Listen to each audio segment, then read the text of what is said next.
So Baba's here and he's doing his signature blessing in his pink coat and white pajamas and saying, Baba loves you all. Jai Baba. Jai Baba. And he's just smiling and nodding his head and saying, what's on your mind? Baba, today if you could speak about Mahapralaya. You have spoken about the subject of Mahapralaya while you were in your physical body. Maybe you could repeat and also explain the whole creation and its destruction and its relation to the Mahapralaya so that we understand the big picture and anything that is related to that. Why it happens, when it happens, how often it happens, what is the significance of that. So maybe today we can talk about Mahapralaya. Baba saying age after age, this keeps happening.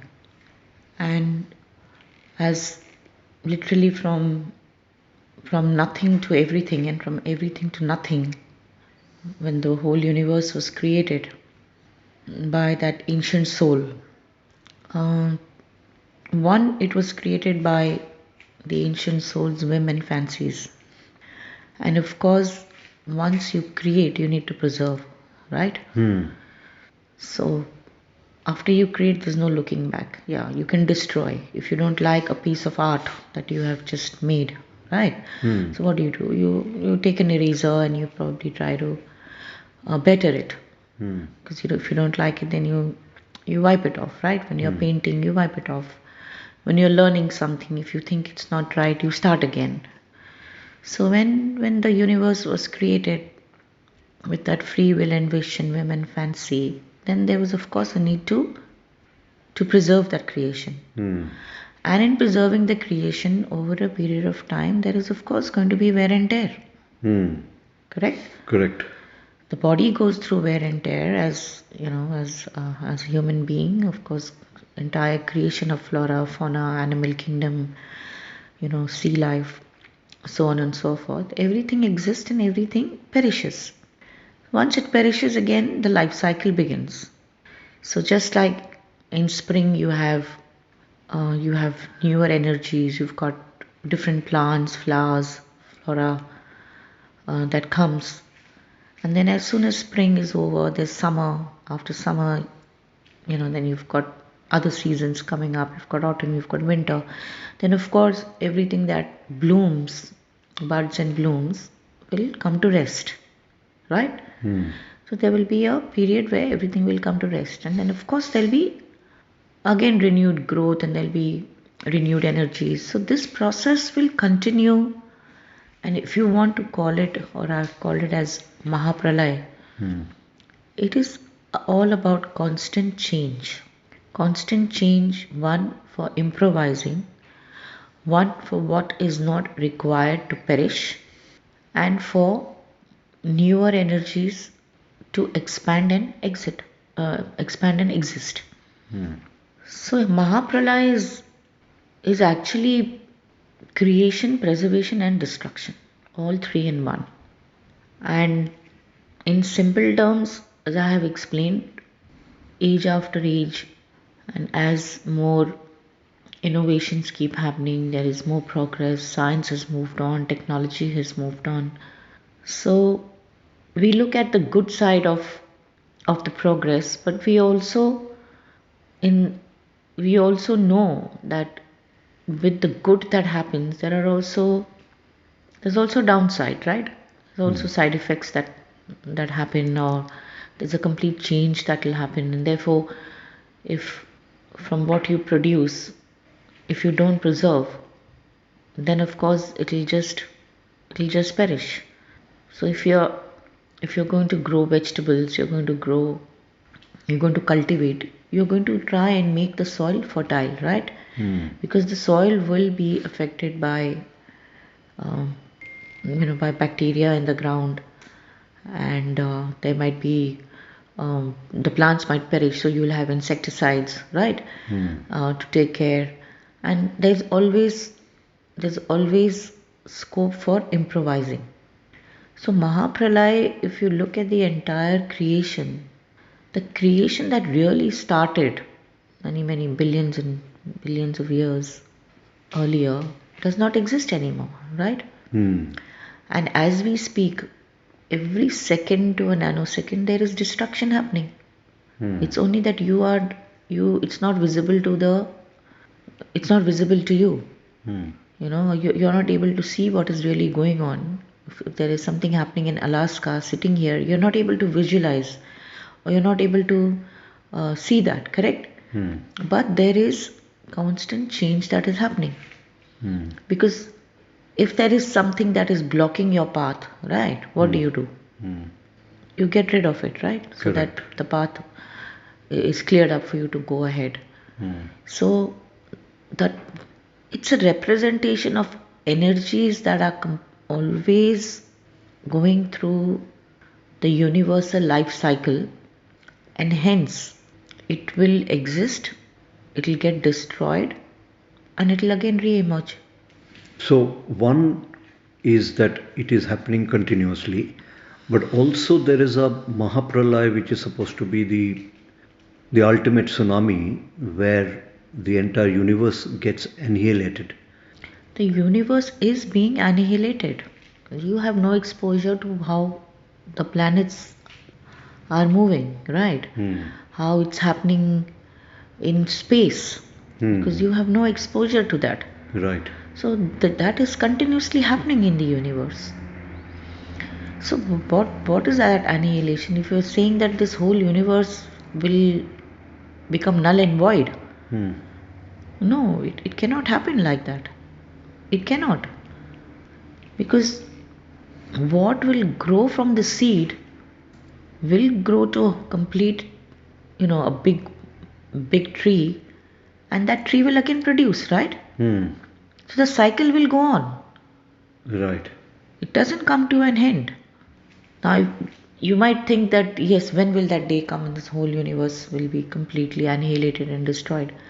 I'm saying it is continuously happening.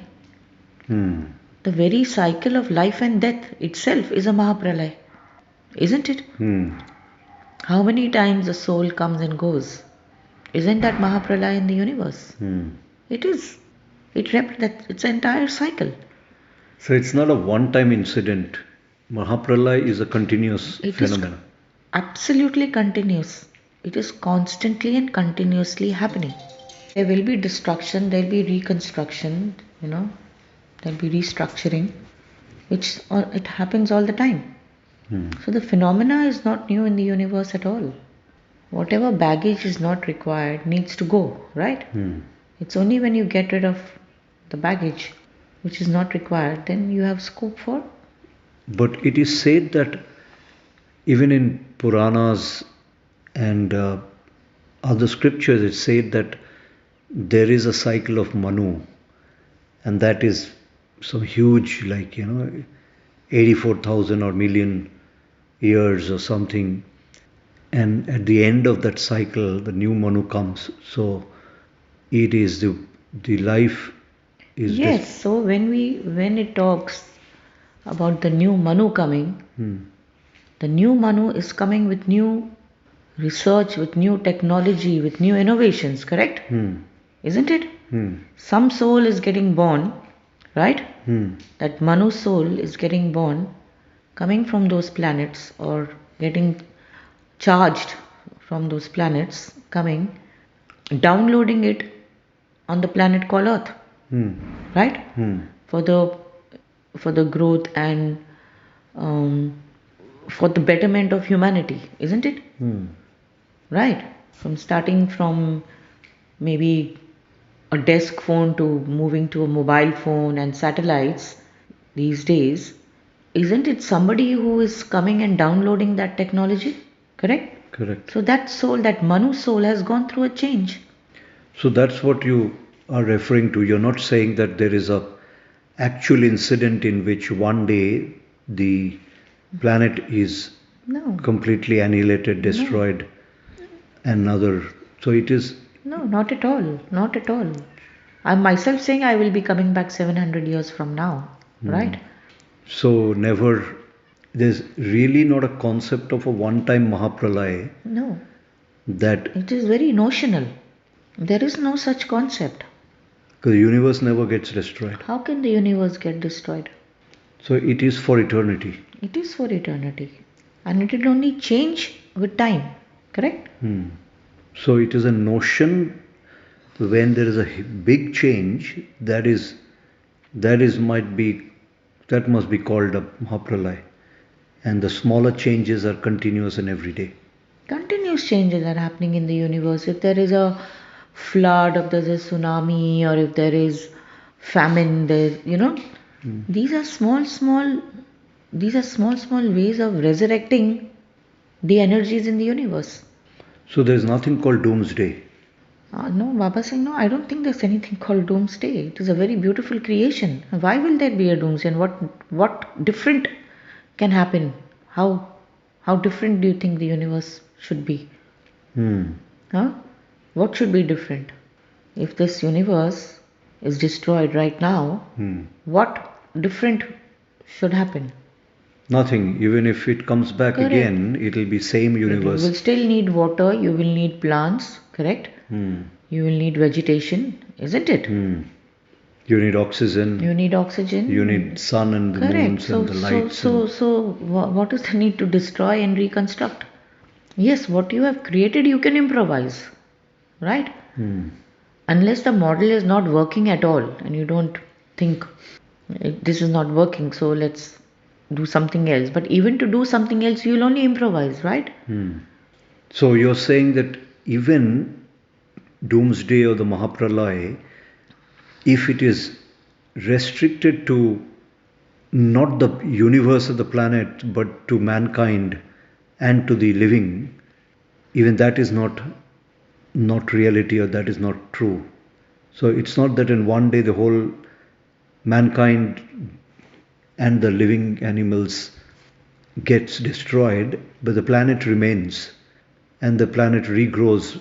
Correct. So when you talk about these bushfires happening, what happens? Everything is destroyed, right? But again, there's new life that comes.